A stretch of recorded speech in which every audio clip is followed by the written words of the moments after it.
ത്രിയേക ദൈവത്തിന് സ്തുതി. ഒരു സുപ്രഭാതം കൂടെ ഈ ഭൂമിയിൽ ജീവിപ്പാൻ തക്കവണ്ണം നമ്മെ അനുഗ്രഹിച്ച ദൈവത്തെ ആദ്യമേ മഹത്വപ്പെടുത്താം. നിങ്ങൾക്ക് ഏവർക്കും ക്രിസ്തു യേശുവിൽ എൻ്റെ സ്നേഹവന്ദനം. അഗാപ്പൻ ബ്ലെസ്സിങ്ങിലേക്ക് ഏവർക്കും സ്വാഗതം. നമ്മുടെ ജീവിതത്തിൽ വലിയൊരു തകർച്ചയിലൂടെ കടന്നു പോകുമ്പോൾ നമ്മെ സഹായിക്കുന്നതിന് പകരം നിശബ്ദരാക്കാൻ ശ്രമിക്കുന്ന ആളുകളാണ് നമുക്ക് ചുറ്റുമുള്ളത്. പലപ്പോഴും നമുക്ക് തോന്നിയിട്ടുള്ളൊരു കാര്യമാണിത്. നിനക്ക് ഇനി ഒന്നും ചെയ്യാൻ കഴിയില്ല, നീ നിന്റെ വിധി അനുഭവിച്ച് ജീവിക്കുക, നീ ചെയ്തതിൻ്റെ പ്രതിഫലമാണ് എന്നൊക്കെ പറഞ്ഞ് നമ്മുടെ സ്വപ്നങ്ങളെയും പ്രാർത്ഥനകളെയും ഇല്ലാതാക്കാൻ ലോകം എപ്പോഴും ശ്രമിക്കാറുണ്ട്. അല്ലെങ്കിൽ നമ്മുടെ ചുറ്റുപാടുള്ളവർ അതിനുവേണ്ടി ശ്രമിക്കാറുണ്ട്. പ്രിയ സഹോദരി സഹോദര, പ്രതിസന്ധികൾക്ക് മുൻപിൽ എങ്ങനെയാണ് തോറ്റുകൊടുക്കാതെ ആളുകളുടെ വാ അടപ്പിച്ചുകൊണ്ട് നമ്മുടെ അത്ഭുതം സ്വന്തമാക്കേണ്ടത് എന്ന് പഠിപ്പിക്കുന്ന ഒരു അതിശക്തമായ വചനമാണ് ഇന്ന് നമ്മൾ ധ്യാനിക്കുന്നത്. വിശുദ്ധ മത്തായി 20:31. സമൂഹത്തിന്റെ അതിർവരമ്പുകളിലേക്ക് തള്ളപ്പെടുകയും അവഗണിക്കപ്പെടുകയും ചെയ്ത മനുഷ്യർക്ക് വേണ്ടി യേശുക്രിസ്തു അത്ഭുതം പ്രവർത്തിക്കുന്ന വേഗതയേറിയ ഒരു പശ്ചാത്തലമാണിത്. വചനം ഇപ്രകാരമാണ്: മിണ്ടാതിരിപ്പാൻ പുരുഷാരം അവരെ ശാസിച്ചപ്പോൾ അവർ, കർത്താവേ, ദാവീദുപുത്ര, ഞങ്ങളോട് കരുണ തോന്നണമേ എന്ന് അധികം നിലവിളിച്ചു.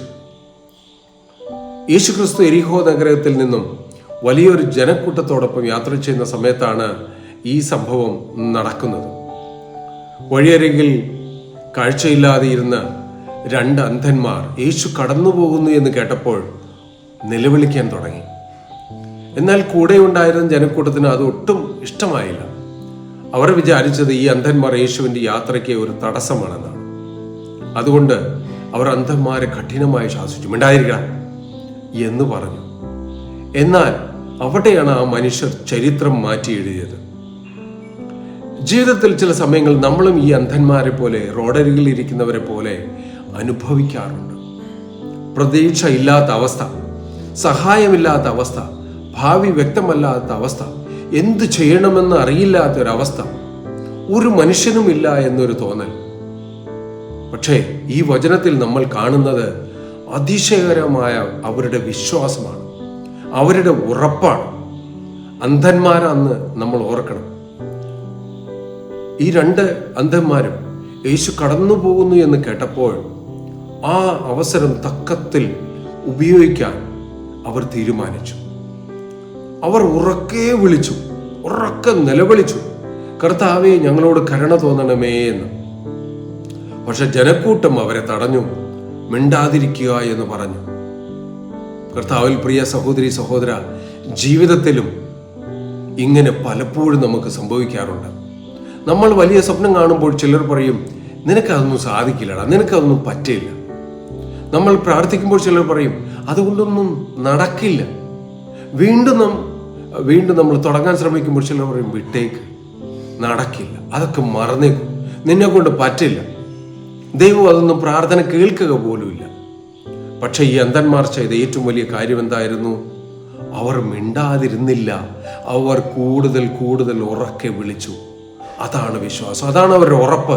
എനിക്ക് സൗഖ്യം തരാനായിട്ട് ഈ കർത്താവിന്, ഈ യേശുവിന് സാധിക്കുമെന്നുള്ള ആ ഉറപ്പ്. സാഹചര്യങ്ങൾ എതിർത്താലും പ്രതീക്ഷ കൈവിടാതിരിക്കുക, മറ്റുള്ളവർ നിരുത്സാഹപ്പെടുത്തുമ്പോഴും മുന്നോട്ട് പോകുക, ദൈവം കേൾക്കുമെന്ന് ഉറച്ചു വിശ്വസിക്കുക. അവർ പിന്മാറാൻ തയ്യാറായില്ല, മറിച്ച് അധികമായി നിലവിളിച്ചു. ആ ശബ്ദം കേട്ട് യേശു യാത്ര നിർത്തി അവരെ വിളിച്ച് അവർക്ക് കാഴ്ച നൽകി. അവരോട് ചോദിച്ചു, ഞാൻ എന്താ ചെയ്യണ്ടേ എന്ന് ചോദിച്ചു. യേശുവിനെ അറിയില്ലാത്തത് കൊണ്ടല്ല, പക്ഷെ അവരോട് ചോദിച്ചു എന്താ ചെയ്യണ്ടേ. അവർ പറഞ്ഞു, ഞങ്ങൾക്ക് കാഴ്ച വേണം. അത്ര ഉറപ്പാണ് അവർക്ക് യേശുവിനെ കുറിച്ചുണ്ടായിരുന്നത്. സഹോദരി സഹോദരങ്ങളെ, ഇന്ന് നമ്മുടെ ജീവിതത്തിലെ ജനക്കൂട്ടം ആരാണ്? നമ്മെ തളർത്തുന്ന കൂട്ടുകാർ, നമ്മെ കുറ്റപ്പെടുത്തുന്ന സമൂഹം, നമ്മളെ ഒറ്റയ്ക്ക് ഭയപ്പെടുത്തുന്ന സാഹചര്യങ്ങൾ, അല്ലെങ്കിൽ ചിലപ്പോൾ നമ്മുടെ കൂട്ടുകാർ തന്നെയാവാം, നമ്മുടെ വീട്ടുകാർ തന്നെയാവാം. ഇവയെല്ലാം നമ്മോട് പറയുന്നത്, നീ ഇനി പ്രാർത്ഥിച്ചിട്ട് കാര്യമില്ല, രക്ഷയില്ല, തോറ്റു കൊടുക്കൂ, ജയിക്കാൻ പോകുന്നില്ല എന്നൊക്കെ ആയിരിക്കാം. ആ അന്ധന്മാർ ജനക്കൂട്ടം പറഞ്ഞത് കേട്ടില്ല. അവർ കേട്ട് മിണ്ടാതിരുന്നില്ല. അവർ അങ്ങനെ മിണ്ടാതിരുന്നെങ്കിൽ അവർ ജീവിതകാലം മുഴുവൻ ഇരുട്ടിൽ തന്നെ കിടക്കേണ്ടി വരുമായിരുന്നു. ലോകം നമ്മളെ നിശബ്ദരാക്കാൻ നോക്കുമ്പോൾ നമ്മൾ ചെയ്യേണ്ടത് നമ്മുടെ പ്രാർത്ഥനയുടെയും പരിശ്രമത്തിന്റെയും ശബ്ദം അധികമായി ഉയർത്തുക എന്നതാണ്. പ്രതികൂലങ്ങൾ കൂടുമ്പോൾ നമ്മുടെ ആത്മവിശ്വാസം കുറയുകയല്ല, കൂടുകയാണ് വേണ്ടത്. നമ്മുടെ വിശ്വാസം നമ്മുടെ ഭയത്തെക്കാൾ ഉച്ചത്തിലുള്ളതായിരിക്കണം. ജനക്കൂട്ടം അവരുടെ ശബ്ദം കേട്ടില്ല, പക്ഷേ യേശു കേട്ടു. ഇന്ന് മനുഷ്യർ നിങ്ങളെ അവഗണിച്ചേക്കാം, നമ്മുടെ വേദന ആരും മനസ്സിലാക്കാതിരിക്കാം, നമ്മുടെ കണ്ണുനീർ ആരും കാണാതിരിക്കാം. പക്ഷേ ദൈവം കേൾക്കുന്നു, ദൈവം കാണുന്നു, ദൈവം അറിയുന്നു. ഈ വചനം നമ്മെ പഠിപ്പിക്കുന്ന അവസാനം വരെയും വിശ്വാസം കൈവിടരുത്, ഉറപ്പ് കൈവിടരുത്, പ്രാർത്ഥന നിർത്തരുത്, സ്വപ്നം ഉപേക്ഷിക്കരുത്, ശ്രമം അവസാനിപ്പിക്കരുത്. കാരണം പലപ്പോഴും അത്ഭുതം സംഭവിക്കുന്ന അവസാന നിമിഷത്തിലാണ്. അന്ധന്മാരുടെ ജീവിതം ഒരു നിമിഷത്തിൽ മാറിക്കിട്ടി.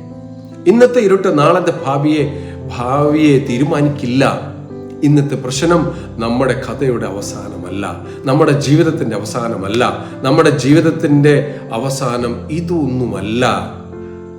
ദൈവത്തിന് നമ്മുടെ ജീവിതത്തിൽ പുതിയ അധ്യായം എഴുതുവാൻ കഴിയും. മറ്റുള്ളവർ മിണ്ടാതിരിക്കാൻ പറഞ്ഞാൽ വിശ്വാസത്തോടെ ദൈവത്തെ വിളിക്കൂ, ദൈവത്തിനോട് ചേർന്നിരിക്കൂ. ദൈവം എപ്പോഴും അത്ഭുതങ്ങൾ ചെയ്യാൻ, കരുണ ചെയ്യാൻ തയ്യാറായി നിൽക്കുകയാണ്. അതുകൊണ്ട് ധൈര്യത്തോടെ മുന്നോട്ട് പോവുക, പ്രതീക്ഷ കൈവിടരുത്. നമ്മുടെ ദൈവം നമ്മുടെ നിലവിളി കേൾക്കുന്നവനാണ്. നമ്മൾ തോറ്റുകൊടുക്കാൻ തയ്യാറല്ലെങ്കിൽ സ്വർഗത്തിലെ ദൈവം നമ്മൾക്കായി വഴി തുറക്കുക തന്നെ ചെയ്യും. അന്ധന്മാരുടെ നിലവിളി കേട്ട വഴിയിൽ ഒരടി മുന്നോട്ട് പോയ്ക്കാൻ കഴിയാതെ യാത്ര നിർത്തി അവർക്ക് വേണ്ടി അത്ഭുതം ചെയ്തു കൊടുത്തവനാണ് നമ്മുടെ യേശു ക്രിസ്തു. അതുകൊണ്ട് ഈ ലോകത്തിന്റെ നെഗറ്റീവ് വാക്കുകളെ കേട്ട് നമ്മുടെ പ്രത്യാശ കളയാതിരിക്കുക. പ്രതിസന്ധികളുടെ നടുവിലും അവങ്കിലേക്ക് അധികമായി വിളിക്കുക. നമ്മുടെ ജീവിതത്തിൽ ഇരുട്ടുകൾ മാറി വലിയൊരു വെളിച്ചം കടന്നു വരും. നമുക്കൊരു നിമിഷം നമുക്ക് പ്രാർത്ഥിക്കാം. ഞങ്ങൾ അത്യധികം സ്നേഹിക്കുന്ന വാഴ്ത്തപ്പെട്ട യേശുവേ, സ്വർഗീയ പിതാവേ, തന്നിരിക്കുന്ന സുപ്രഭാതത്തിനായി നിന്നെ നന്ദിയോടെ സ്തുതിക്കുന്നു, സ്തോത്രം ചെയ്യുന്നു. അഗാപ്പൻ ബ്ലെസ്സിങ്ങിലൂടെ ഈ വചനം കേൾക്കുന്നവരെയും ഈ വചനം മറ്റുള്ളവരിലേക്ക് പങ്കുവെക്കുന്നവരെയും കർത്താവ് ഈ നിമിഷത്തിൽ അവരെ നീ അനുഗ്രഹിക്കണമേ. നിന്റെ ചിറകിൻ മറവിൽ അവരെ മറയ്ക്കണമേ. അവരെത്ര വലിയ പ്രതിസന്ധിയിലൂടെ കടന്നു പോകുന്ന സമയമാണെങ്കിലും, എത്ര കരഞ്ഞു കലങ്ങിയിരിക്കുന്ന ഹൃദയമാണെങ്കിലും, പ്രത്യാശയെല്ലാം നഷ്ടപ്പെട്ട് ഇരിക്കുന്ന ഈ സമയമാണെങ്കിലും, കർത്താവേ നീ കാരുണ്യവാനാണ്. നീ ഞങ്ങളുടെ പ്രാർത്ഥന കേൾക്കുന്നവനാണ്. നീ ഞങ്ങളുടെ ശബ്ദം കേൾക്കുന്നവനാണ്. ഞങ്ങളുടെ അപേക്ഷയെ കൈക്കൊള്ളുന്നവനാണ്. കർത്താവെ, കുരുടന്മാര് നിലവിളിക്കുന്നത് പോലെ കർത്താവെ കരുണ തോന്നണമേ, കർത്താവെ കരുണ തോന്നണമേ. ഞങ്ങളുടെ ആവശ്യങ്ങളെ പൂർണ്ണമായി നിന്റെ തൃപ്പാദത്തിലേക്ക് ഭരമേൽപ്പിക്കുന്നു. ഈ ജനത്തിൻ്റെ ഓരോ ആവശ്യങ്ങളും കർത്താവെ നിന്റെ തൃപ്പാദത്തിലേക്ക് ഭരമേൽപ്പിക്കുന്നു. എത്ര വലിയ പ്രതിസന്ധി ഘട്ടങ്ങളിലൂടെ കടന്നു പോകുന്നവരാണെങ്കിലും, എത്ര വലിയ ആവശ്യങ്ങളാണെങ്കിലും കർത്താവേ ഈ സമയത്ത് അവരോട് കരുണ തോന്നണമേ. നിന്റെ മക്കളുടെ ആവശ്യങ്ങളെ നീ അനുഗ്രഹിക്കണമേ. എത്ര വലിയ പ്രതിസന്ധികളിലും കർത്താവേ നിനക്ക് സഹായിക്കാൻ നിനക്ക് സാധിക്കുമെന്നുള്ളതിനായി നന്ദിയോടെ സ്തുതിക്കുന്നു. കർത്താവേ പൂർണ്ണമായി ഏറ്റെടുത്ത് വഴി നടത്തണമേ. കർത്താവേ ആരും കേൾക്കാനില്ല, ഈ ലോകത്തിൽ ആരും എന്നെ ശ്രദ്ധിപ്പാനില്ല, ആർക്കും എന്നെ സഹായിപ്പാൻ കഴിയുകയില്ല. എങ്കിൽ നിനക്ക് എന്നെ സഹായിപ്പാൻ കഴിയും. അന്ധന്മാരെ സൗഖ്യം കൊടുത്തവനാണ് നീയ, മരിച്ചവരെ ഉയർത്തെഴുന്നേൽപ്പിച്ചവനാണ് നീയ. കർത്താവേ നിനക്ക് അസാധ്യമായതൊന്നുമില്ല. ഈ നിമിഷത്തിൽ നിന്റെ മക്കളെ, ഈ വചനം കേൾക്കുന്ന എല്ലാവരെയും അവരുടെ ആവശ്യങ്ങളെയും നിന്റെ തൃപ്പാദത്തിലേക്ക് സമർപ്പിക്കുന്നു. അവരുടെ കുടുംബത്തിൽ സമാധാനമില്ല, അവർക്ക് നാനാവിധമായ പ്രതിസന്ധി ഘട്ടങ്ങളിലൂടെ ജീവിക്കുന്നവരാണ്. കർത്താവ് ഭാര്യയിൽ നിന്നും ഭർത്താവിൽ നിന്നും പ്രശ്നങ്ങൾ ഉള്ളവരാണ്. കർത്താവ് മക്കളിൽ നിന്നും പ്രശ്നങ്ങൾ അനേകമായിട്ടുള്ള പ്രശ്നങ്ങളിലൂടെ കടന്നു പോകുന്നവരാണ്. സ്വന്തം മിത്രാദികളിൽ നിന്ന് പ്രശ്നങ്ങളിലൂടെ കടന്നു പോകുന്നവരാണ്. കർത്താവ് കൂട്ടുകാരിൽ നിന്ന് പ്രശ്നങ്ങളിലൂടെ കടന്നു പോകുന്നവരാണ്. കർത്താവ് പലപ്പോഴും ഞങ്ങൾക്ക് കർത്താവ് മറ്റുള്ളൊരു തടസ്സമായി നിന്നിട്ടുണ്ട്. ഞങ്ങൾക്ക് ആഗ്രഹമുണ്ടായിരുന്നു, നിന്നോട് യാചിച്ചാൽ നൽകും, നിന്നോട് പ്രാർത്ഥിച്ചാൽ കിട്ടുമെന്ന് ഞങ്ങൾക്ക് ഉറപ്പുണ്ടായിരുന്നു. പലപ്പോഴും മറ്റുള്ളവരുടെ പ്രേരണ മൂലം ഞങ്ങൾ നിർത്തി. മറ്റുള്ള പലരും ഞങ്ങളോട് പറഞ്ഞു ഇനി ചെയ്യേണ്ട, പ്രയോജനമില്ല എന്ന് പറഞ്ഞു. അടിയങ്ങളോട് പൊറുക്കണമേ.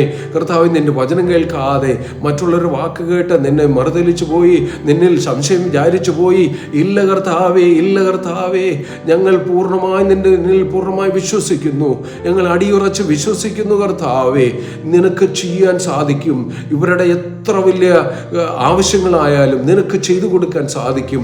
അവരുടെ പ്രയാസങ്ങളെല്ലാം മാറ്റാൻ സാധിക്കും. കർത്താവേ, കാരുണ്യവാനെ, ഈ നിമിഷത്തിൽ അവരെ നീ അനുഗ്രഹിക്കണമേ. അവരായിരിക്കുന്ന സന്ദർഭങ്ങളിൽ കൂടെ ഇരുന്ന് അനുഗ്രഹിക്കണമേ.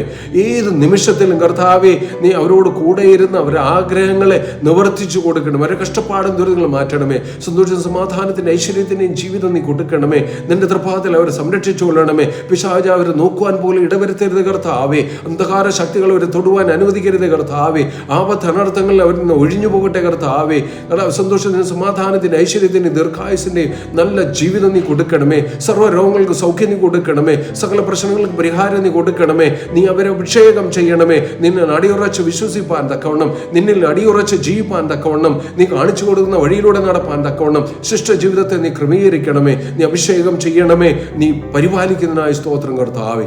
എല്ലാ ആവശ്യങ്ങളെയും നിന്റെ തൃപ്പാദത്തിലേക്ക് സമർപ്പിക്കുന്നു. ഈ പ്രാർത്ഥനയുടേതിനായ സ്തോത്രം, ഇറങ്ങി വന്ന് അനുഗ്രഹിച്ചതിനായ സ്തോത്രം. എല്ലാം ഞങ്ങൾക്ക് വേണ്ടി ജീവിച്ച യേശുവിന്റെ പുനർനാമത്തിൽ തന്നെ ആമേൻ.